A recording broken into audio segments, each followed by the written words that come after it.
ಸಮಸ್ಯೆ ಆಗ್ಬಾರ್ದು ಅಂತೇಳಿ ಇವತ್ತು ಕಾಂಗ್ರೆಸ್ ಸರ್ಕಾರ ಇವತ್ತು ಹೆಣ್ಮಕ್ಳಿಗೆ ಬಸ್ ಫ್ರೀ ಕೊಡುವಂತ ಕೆಲಸವನ್ನು ಕೂಡ ನಾವು ಮಾಡಿಕೊಟ್ಟಿದ್ದೇವೆ. ಕರೆಂಟ್ ಬಿಲ್ಲು ಪಾಪ ಇವತ್ತು ಹೇಳ್ತಾರೆ, ಅಯ್ಯೋ ಸರ್ಕಾರ ದಿವಾಳಿ ಆಗೋಯ್ತು, ಸರ್ಕಾರ ಯಪ್ಪ ಸರ್ಕಾರಿ ದಿವಾಳಿ ಆಗಾಯ್ತು ಅಂತ ಹೇಳ್ತಾ ಇರೋದು ಬಡವರು ಯಾರು ಹೇಳ್ತಾ ಇಲ್ಲ. ಈ ಗ್ಯಾರಂಟಿ ಯೋಜನೆ ತಗೊಂತಾರೆ ಅಂತ ಬಡವರು ಯಾರು ಹೇಳ್ತಾರೆ ಯಾರು? ಶ್ರೀಮಂತರು, ದೊಡ್ಡ ದೊಡ್ಡ ಕಾರ್ ಇಟ್ಕೊಂಡಿರೋರು, ವಿರೋಧ ಪಕ್ಷದವರು, ಬಿಜೆಪಿನವರು, ಇನ್ನೊಂದು ಪಾರ್ಟಿನವರು ಹೇಳ್ತಾರೆ ಅಷ್ಟೇ ಬಿಟ್ರೆ ಬಡವರು ಯಾರು ಕೂಡ ನಮ್ಮ ಸರ್ಕಾರ ದಿವಾಳಿ ಆಯ್ತು ಅಂತ ಹೇಳ್ತಾ ಇಲ್ಲ. ನಿಜಾನ ಇದು? ಇವತ್ತು ಸರ್ಕಾರ ಒಟ್ಟಿನಲ್ಲಿ ಕರೆಂಟ್ ಬಿಲ್ಲು, ಆ ಕರೆಂಟ್ ಬಿಲ್ ಮೀಟರ್ ರೀಡ್ ಮಾಡೋರು ಏನಾದ್ರೂ ನಾವು ಒಂದ್ ದಿವಸ ಲೇಟ್ ಮಾಡಿಬಿಟ್ರೆ ಪಾಪ ಮಕ್ಕಳು ಸ್ಕೂಲ್ಗೆ ಹೋಗ್ತಾವೋ, ಕೆಲ್ಸಕ್ಕೆ ಹೋಗ್ತೀವೋ, ಸಾಯಂಕಾಲ ಗೊತ್ತೀವೋ ಗೊತ್ತಿಲ್ಲ, ಹೋಗೋದು ಬಂದು ಫೀಸ್ ಕಿತ್ಕೊಂಡು ಹೋಗ್ತಾ ಬರೋದು. ಯಾಕೆ? ಬರೀ 300 ರೂಪಾಯಿ ನೀವು ಕರೆಂಟ್ ಬಿಲ್ ಕಟ್ಟಿಲ್ಲ ಅಂತ, 400 ರೂಪಾಯಿ ಕರೆಂಟ್ ಬಿಲ್ ಕಟ್ಟಿಲ್ಲ ಅಂತ ಫೀಸ್ ಕಿತ್ಕೊಂಡು ಹೋಗೋರು. ಅಲ್ವೇನ್ರಿ? ಅನುಭವ ಆಗಿಲ್ಲ ನಿಮ್ಗೆ? ಇವಾಗ ಯಾರೋ ನೀವು ಫೀಸ್ ಕಿತ್ತಾರ? ನೀವು ಫ್ರೀ ಕರೆಂಟು ಇವೆಲ್ಲನೂ ಕೂಡ ಕೊಟ್ಟಿರುವಂತ ಒಂದು ಕಾಂಗ್ರೆಸ್ ಸರ್ಕಾರ ಉತ್ತಮವಾದ ಸರ್ಕಾರ, ಜನಪರವಾದಂತ ಸರ್ಕಾರ. ಆಯ್ತಪ್ಪ, ನಾನು ಹೇಳ್ಬಿಟ್ಟು ಬೇರೆ ಪಕ್ಷದವ್ರು ಹೇಳ್ಬಿಟ್ಟು ಒಂದ್ ಕೆಲಸ ಮಾಡ್ರಪ್ಪ, ಯಾವ್ದೋ ಒಂದ್ ಹೆಣ್ಮಗಳು ಬಹಳ ಸಮಸ್ಯೆ ಐತಿ, ಏನೋ ಹಾಸ್ಪಿಟ್ಲಿಗೆ ಹೋಗ್ಬೇಕು, ಮಗಳು ಫೀಸ್ ಕಟ್ಟಬೇಕು, ಒಂದ್ 2,000 ರೂಪಾಯಿ ಕೊಡ್ರಪ್ಪ, ಆಯ್ತು ನಮ್ಮ ಜೋಬಿನ ಕೊಡ್ತಾರ? ಯಾರಾದ್ರೂ ಕೊಡ್ತಾರ? ಯಾವುದೇ ಕಾರಣಕ್ಕೂ ಕೊಡ. ಕರೆಂಟ್ ಬಿಲ್ ಕಟ್ಟಿಲ್ಲ ಅಂತ, 400 ರೂಪಾಯಿ ಕರೆಂಟ್ ಬಿಲ್ ಕಟ್ಟಿಲ್ಲ ಅಂತ ಫೀಸ್ ಕಿತ್ಕೊಂಡು ಹೋಗೋರು. ಅಲ್ವೇನ್ರಿ? ಅನುಭವ ಆಗಿಲ್ಲ ನಿಮ್ಗೆ? ಇವಾಗ ಯಾರೋ ನೀವು ಫೀಸ್ ಕಿತ್ತಾರ? ನೀವು ಫ್ರೀ ಕರೆಂಟು ಇವೆಲ್ಲನೂ ಕೂಡ ಕೊಟ್ಟಿರುವಂತ ಒಂದು ಕಾಂಗ್ರೆಸ್ ಸರ್ಕಾರ ಉತ್ತಮವಾದ ಸರ್ಕಾರ, ಜನಪರವಾದಂತ ಸರ್ಕಾರ. ಆಯ್ತಪ್ಪ, ನಾನು ಹೇಳ್ಬಿಟ್ಟು ಬೇರೆ ಪಕ್ಷದವ್ರು ಹೇಳ್ಬಿಟ್ಟು ಒಂದ್ ಕೆಲಸ ಮಾಡ್ರಪ್ಪ, ಯಾವ್ದೋ ಒಂದ್ ಹೆಣ್ಮಗಳು ಬಹಳ ಸಮಸ್ಯೆ ಐತಿ, ಏನೋ ಹಾಸ್ಪಿಟ್ಲಿಗೆ ಹೋಗ್ಬೇಕು, ಮಗಳು ಫೀಸ್ ಕಟ್ಟಬೇಕು, ಒಂದ್ 2,000 ರೂಪಾಯಿ ಕೊಡ್ರಪ್ಪ, ಆಯ್ತು ನಮ್ಮ ಜೋಬಿನ ಕೊಡ್ತಾರ? ಯಾರಾದ್ರೂ ಕೊಡ್ತಾರ? ಯಾವುದೇ ಕಾರಣಕ್ಕೂ ಕೊಡಲ್ಲ ಸ್ವಾಮಿ. ಸೊ ಇಂಥ ಕಾಲದಲ್ಲಿ ಸರ್ಕಾರ ಕೊಟ್ಟಿದ್ದ ಯೋಜನೆಗಳನ್ನ ಸುಮಾರು 55,000 ಕೋಟಿ ಒಂದು ವರ್ಷಕ್ಕೆ ಜನಕ್ಕೆ ಅಂತ ಕೊಡ್ತಾ ಇದೀವಿ. ಯಾವ ಸರ್ಕಾರ ಇದು? ಕೊಡ್ತಾ ಇದೀವಿ. ನಾವು ಹೆಮ್ಮೆಯಿಂದ ಹೇಳ್ಕೋಬೇಕಿದ್ನ, ನೀವು ಹೇಳ್ಕೋಬೇಕಾಯ್ತು ಯೋಜನೆಯಲ್ಲಿ.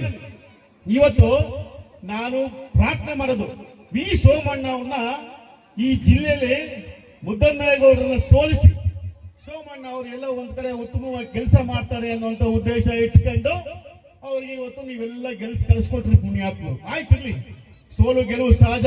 ಒಂದ್ಸರಿ ಅವರು ಒಂದ್ಸರಿ ನಾವು ಒಂದ್ಸರಿ ಇನ್ನೊಬ್ಬ ಸೋಲೋದು ಸಹಜ ರಾಜಕಾರಣದಲ್ಲಿ. ಆದ್ರೆ ಸೋಮಣ್ಣ ಅವರೇ, ನಾನು ಒಡ್ಡಳಿ ನಮ್ಮ ಜನರ ಪರವಾಗಿ, ನನ್ನ ತಾಯಂದರ ಪರವಾಗಿ, ಈ ಭಾಗದ ರೈತರ ಪರವಾಗಿ ನಾನು ಸೋಮಣ್ಣ ಅವರಿಗೆ ಮನವಿ ಮಾಡ್ತೇವೆ. ಸೋಮಣ್ಣವರು ಮತ್ತೆ ಗೆಲ್ಲಿಸ್ಕೋಬೇಕು ನಾವು ಮನವಿ ಮಾಡ್ತಾ ಇದ್ದೇವೆ. ದಯವಿಟ್ಟು ನೀವು ಈ ಜನ ಋಣ, ನೀವು ರೈಲ್ವೆ ಇಲಾಖೆಯಲ್ಲಿ ಕೆಲಸ ಮಾಡ್ತಿದ್ರಿ, ನಾವಿಲ್ಲ ಅನ್ನಲ್ಲ, ಒಳ್ಳೆ ಅದ್ಭುತವಾದಂತ ಕೆಲಸವನ್ನ ನೀವು ಒಬ್ಬ ಕೇಂದ್ರ ಸಚಿವರಾಗಿ ಇವತ್ತು ನಮ್ಮ ತುಮಕೂರಲ್ಲಿ ರೈಲ್ವೆ ಇಲಾಖೆಯಲ್ಲಿ ಕೆಲಸ ಮಾಡ್ತಿದ್ದೀರಿ.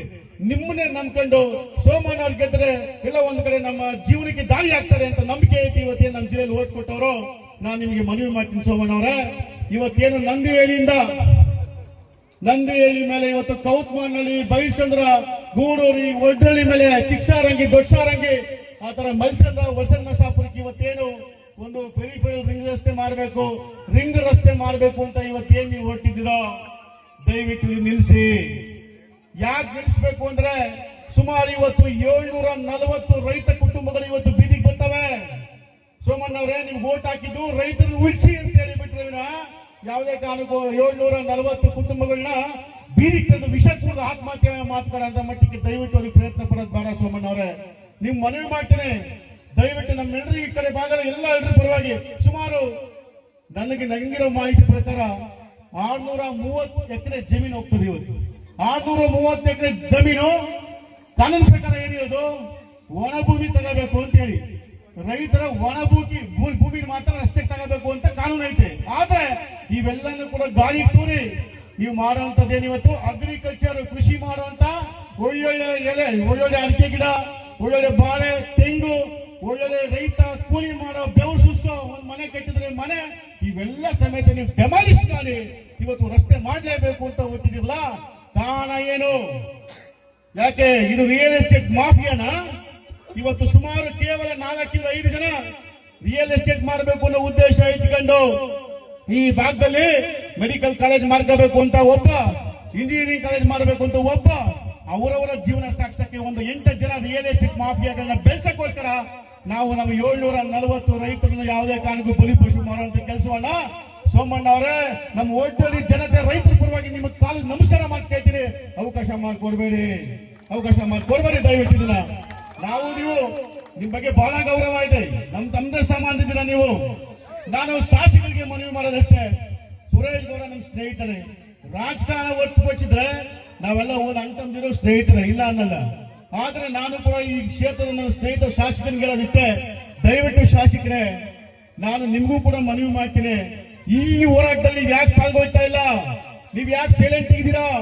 ನೀವು ರೈತರ ಪರವಾಗಿ ನಿಂತ್ಕೊಳ್ಳುವ ನನ್ನ ಸ್ಪಷ್ಟೀಕರಣ ಕೊಡಿ. ರೈತರು ಕೇಳ್ತಾವ್ರೆ, ನಿಮಗೆ ರಸ್ತೆ ಬೇಡ, ನಮ್ಮನ್ನು ಉಳಿಸಿ ಅನ್ನುವಂತ ಮನವಿ ಕೊಟ್ಟ ಮೇಲೆ ನಿಮ್ಗೆ ಓಟ್ ಹಾಕ್ತಂದ ಜನ ಇವತ್ತೇನ್ ಮನವಿ ಕೊಡ್ತಾರೋ ಅವ್ರ ಮನವಿ ಪರವಾಗಿ ನಿಂತ್ಕೊಳ್ಳುವಂತ ಕರ್ತವ್ಯ ನಿಮ್ದಾಗ್ತದೆ. ಹಾಗಾಗಿ ದಯವಿಟ್ಟು ಶಾಸಕರು ಕೂಡ ನಾನು ಮನವಿ ಮಾಡ್ತೇನೆ, ನೀವು ಕೂಡ ನಾವು ಪ್ರತಿಭಟನೆ ಮಾಡಕ್ ಶುರು ಆಗ್ತೀವಿ. ನಮ್ಮ 740 ಕುಟುಂಬದ ರೈತರ ಜೀವನ ಉಳಿಸಕ್ಕೋಸ್ಕರ ನಮ್ಮ ಪ್ರಾಣ ತ್ಯಾಗ ಆದ್ರೂ ಪರವಾಗಿಲ್ಲ, ನಾವು ಮಾಡಕ್ ಸಿದ್ಧ ಇದ್ದೀವಿ. ನೀವು ಶಾಸಕರು ದಯವಿಟ್ಟು ಕೈ ಜೋಡಿಸಬೇಕು, ರೈತರ ಪರವಾಗಿ ನಿಂತ್ಕೊಂಡು ಅವ್ರ ಪರವಾಗಿ ಅನುಕೂಲ ಮಾಡಿಕೊಡುವಂತ ಕೆಲಸವನ್ನ ತಾವು ಮಾಡಿಕೊಡಿ ಅಂತ ಕೂಡ ನಿಮಗೂ ಕೂಡ ನಾನು ಈ ಕ್ಷೇತ್ರದ ಸುಮಾರು 740 ಕುಟುಂಬದ ವಿಚಾರಗಳಲ್ಲಿ ನೀವು ನಮಗೆ ಸಹಕಾರ ಕೊಡಬೇಕು ಅಂತ ಕೂಡ ನಿಮಗೂ ಕೂಡ ನಾನು ಮನವಿ ಮಾಡ್ತಾ, ಮತ್ತೀಗಾಗಲೇ ನಾನು MLA ಆಗಿದ್ದಾಗಿಲ್ಲ ನಾನು ಪ್ಲಾನ್ ಮಾಡಿಕೊಟ್ಟಿದ್ದೆ, CC ರಸ್ತೆ ಕೂಡ ಮಾಡಿಕೊಟ್ಟಿದ್ದೆ.